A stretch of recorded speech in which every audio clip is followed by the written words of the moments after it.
Zipo njia nyingi sana za kufanikisha jambo lako. Unaweza ukaamua kuwashawishi watu, unaweza ukaamua kuweka matangazo, unaweza ukaamua kufosi. Lakini katika njia zote, hutakiwi hata siku moja kutanguliza huruma kwenye kufanikisha mambo yako. Hutakiwi kulialia na kutafuta sana huruma ya watu au huruma ya jamii kama unataka kweli jambo lako lifanikiwe. Ni kwa sababu dunia iko hivi. Anayefanya biashara ataweka matangazo ili avutie wateja sahihi walipie kwa bidhaa au huduma zake, na yeye atapata faida, wateja wataridhishwa. Anayetafuta wafanyakazi ataweka tangazo la kazi, ataweka vigezo, wote wenye hivyo vigezo wataomba na atachagua yupi anamfaa. Lakini ikija wakati ambao unaweka huruma mbele kwa watu, kinachovutwa baada ya huruma kuwekwa mbele ni msaada. Kwa hiyo ukiwaendea watu kwenye biashara na ukatanguliza huruma, hawataona biashara, wataona mtu ambaye anaomba msaada. Ukienda kuomba kazi hivyo hivyo, ukatanguliza huruma, hawatamuona mfanyakazi mwenye uwezo atakayeongezea thamani kwenye eneo lao la kazi. Watakachokiona ni ombaomba, watakachokiona ni mtu anayetafuta msaada, sio mtu anayeleta uwezo mezani kwa ajili ya kuwasaidia. Kutanguliza huruma hakufungui milango mara nyingine tunayoitaka. Mara nyingi huruma zinafunga milango, kwa sababu hao unawatangulizia huruma ili wakusaidie, na wenyewe wako kwenye kazi au biashara za kuwasaidia wengine wenye matatizo yao ili wawalipe na kwao iwe faida. Kwa sababu dunia ndio inapoenda. Tatizo la mtu, changamoto ya mtu mwingine, kwa wengine ni fursa ya kazi, ni fursa ya biashara. Kwa ukitanguliza tu huruma, utafunga milango, hautafungua fursa zozote. Sasa ni kwa nini wengi wanadhani kwamba ukitanguliza huruma, ukilialia, ukijishusha, ukajionyesha una matatizo, ndo itakusaidia? Ni kwa sababu baadhi ya watu wanachokitafuta ni kuthaminiwa na kupendwa pia. Lakini pia anayekuthamini na kukupenda lazima awe anapata thamani fulani kwako. Na inabidi pia ujue kwamba kupendwa au kuthaminiwa hakuji kwa mtu kama msaada. Kuna kitu lazima uwe nacho ili watu wakithamini na wakuthamini wewe mwenye nacho. Sababu nyingine ni kwamba wengine kwenye makuzi, kwenye kulelewa, walizoea kusaidiwa kwa kila kitu, kubebwa kwa kila kitu. Hali ambayo imewapelekea wawe hivyo hivyo mpaka ukubwani. Mpaka anaenda kuomba kazi au anakuwa na biashara, anaanza kutia huruma ili wateja wanunue kwake. Wateja wanahitaji huduma na bidhaa, hawahitaji huruma yako. Na wengine ni kwamba walipitia kipindi ambacho sote tumekipitia kwa wakati fulani tu. Kuna mtu anakuhurumia kutoka ndani yake na anakusaidia, anakushika mkono, na akimaliza maisha yanaendelea. Ni jambo la kibinadamu. Sasa wengine ikisha watokea mara moja, wanaona kama upenyo, wanaipeleka kwenye kila sehemu ya maisha yao. Wanaachana na majukumu yao, wanasubiria huruma za jamii. Sasa haya yote yanaleta madhara makubwa kwa mtu ambaye anapenda ahurumiwe kwa kila kitu. Nitayaongelea matano, na sehemu ya kwanza ya madhara ni kwamba unawapa watu nafasi ya kukuona wewe ni mnyonge na ni mdhaifu. Ukiombaomba sana msaada hata sehemu ambazo hazitakiwi, ukitanguliza kuhurumiwa sana, watakachokiona kwako watu ni kwamba ni mnyonge, ni mdhaifu, hajiwezi. Ni kama unakuwa unajibrandi kwenye huo upande.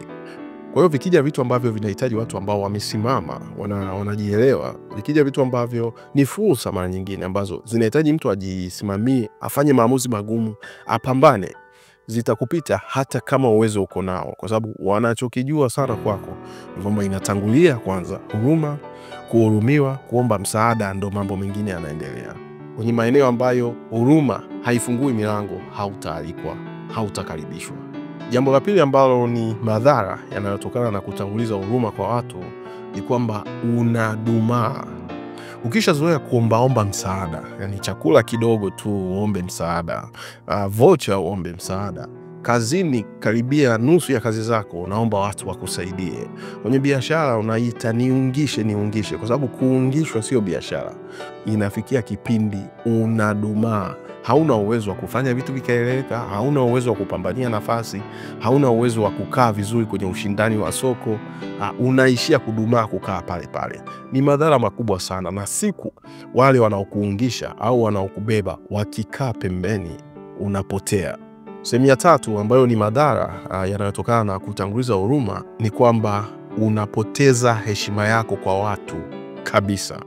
Watu wataacha kukuheshimu kwa sababu hata kwenye vitu vidogo ambavyo viko ndani ya uwezo wako unatanguliza huruma tu, wakubebe tu. Hata ukikaa eneo la biashara unalialia na kulalamika muda wote kwamba mbona hamniungishi, kila kitu unataka watu wakufanyie, watapoteza heshima kwako kwa sababu hakuna thamani yoyote inayotoka kwako. Jambo la 4 ni kwamba unaondoa imani yako kwa watu. Watu hawakuamini tena na vitu vyao wala hawakuamini tena na nafasi. Fikiria kwamba mtu anayekujua, anayekufahamu, anapata nafasi ya kazi, anapata nafasi ya biashara, kuna dili fulani, kuna tenda, anaweza akakurekomendi tu na ukaipata. Lakini anakumbuka kwamba huyu muda wote huwa anapenda kufanyiwa kazi, anapenda kuhurumiwa. Hiyo nafasi hatakupa kwa sababu yale unayofanya yataunganishwa na jina lake pia. Kwa hiyo hatapenda kujiharibia jina lake na brand yake na heshima yake kwa watu kwa sababu ya mambo yako ya kupenda kuhurumiwa na kusaidiwa na kushindwa kubeba majukumu na kusimama. Na wote ambao wanakusaidia mara zote au wanakubeba hawatakuwa na imani na wewe kwenye kitu chochote kwa sababu wasipokusaidia wao wanajua utaenda kwingine kuendelea kuomba msaada hata kwenye kitu unachokiweza. Na jambo la 5 kwenye madhara yanayosababishwa na kutanguliza huruma kwenye kila kitu ni kwamba kutafunga milango ya fursa. Fursa haziendi kwa wanyonge. Fursa haziendi kwa watu dhaifu. Na kama nilivyotangulia kusema hapo mwanzo, kitu pekee ambacho kinavutwa na tabia ya kutia sana huruma ni msaada, sio fursa. Na kitu kinachofungua fursa ni uwezo, ni thamani iliyoko sehemu fulani. Kwa hiyo ukiendelea kuweka huruma mbele, watu wataacha kuona thamani yoyote iliyoko ndani yako au nyuma yako. Wataona tu omba tu ambaye anatafuta misaada, na fursa zitafunga kabisa, ambayo ni issue mbaya kwa sababu unavyozidi kukosa fursa ndio unavyozidi kuwa kwenye hali ya kuendelea kuomba msaada. Kwa hiyo loop itazunguka tu, unatia huruma, unapoteza fursa, unazidi kuhitaji kusaidiwa, unazidi kutia huruma, unazidi kupoteza fursa. Loop itazunguka mpaka utakapoisha kabisa, na mwisho wa siku unabaki mwenyewe kwa sababu hata wanaokusaidia watakusaidia kwa kipindi, kwa namna ambayo wanaweza. Ikifikia kipindi hawezi kukubeba, watu wanaondoka tu, na ndo dunia inavyokuwa muda wote. Kwa hiyo kutokana na haya inabidi uelewe kwamba dunia ina kanuni na taratibu zake, na inabidi ujue ukweli mchungu kwamba kila mtu ana kilio chake, kila mtu ana msiba wake, na kila mtu ana mwiba ambao unamchoma. Kila siku akiamka asubuhi, huo mwiba yuko nao na anaujua. Kilazimisha kilio chako, misiba yako na ule mwiba unaokuchoma kila siku kuhamishia kwa watu wengine, watakuchoka baada ya muda kwa sababu wana vilio, wana misiba na wana miiba ambayo inawanyoosha kila siku. Wasaidie kwa unapoweza ili na wewe wakusaidie kwa wanapoweza, na mengine kaa nayo, simama nayo mwenyewe kwa sababu ni ya kwako mwisho wa siku. Wakati unaweka sana nguvu kwenye kutia huruma na kulalamika, wengine wamejifunza kuyatumia yale maumivu na ule ugumu kuona milango ya fursa na kutatua changamoto wanazokutana nazo. Ni rahisi sana kupata msaada kama umesimama na unaendelea kutafuta utatuzi wa changamoto zako, kuliko vile unapoziona changamoto na ukaamua kutulia ukisubiria wengine wakusaidie. Kuna utofauti mkubwa. Aliyesimama, anayepambana, anayejaribu kusogea mbele, mara nyingi anapata wa kumshika mkono kwa wepesi kulinganisha na yule aliyeamua kukaa. Na inabidi pia ufahamu kwamba watu wako tayari kusaidia siku zote. Ndio tulivyo binadamu. Tuko tayari kutoa msaada, lakini hatuko tayari hata siku moja kutoa msaada juu ya uwezo wetu. Siwezi nikabeba uzito ambao mwili wangu hauwezi kunyanyua. Siwezi nikamlisha mtu kama sina chakula cha kumlisha. Siwezi nikamsomesha mtu kama sina pesa ya kumsomesha. Hata wale waliokuwa wa kwako utawalisha chakula, utawasomesha, utawafanyia mambo yao yote ambayo ni majukumu yako, lakini kwa uwezo wako. Hivyo hivyo hata misaada inakuja hivyo hivyo. Uwezo ukasaidia zaidi ya jinsi unavyoweza. Na hiyo ndio maana wale ambao tayari wako kwenye hii hali wanahitaji kujitoa. Wanahitaji kujitoa kwenye au utaratibu na haya maisha ya kutanguliza huruma. Unajitoaje? Kuna mambo matatu unatakiwa kufanya. Jambo la kwanza, badala ya kutanguliza huruma, fahamu mambo yote ambayo yako ndani ya uwezo wako. Kabla ya kufanya maamuzi yoyote, angalia hili liko ndani ya uwezo wangu, na kama liko ndani ya uwezo, lifanye mwenyewe, wala usihangaike kumtafuta mtu mwingine yeyote. Jambo la pili, inabidi ujifunze kwamba hutakiwi kuweka sana mambo yako kwa watu.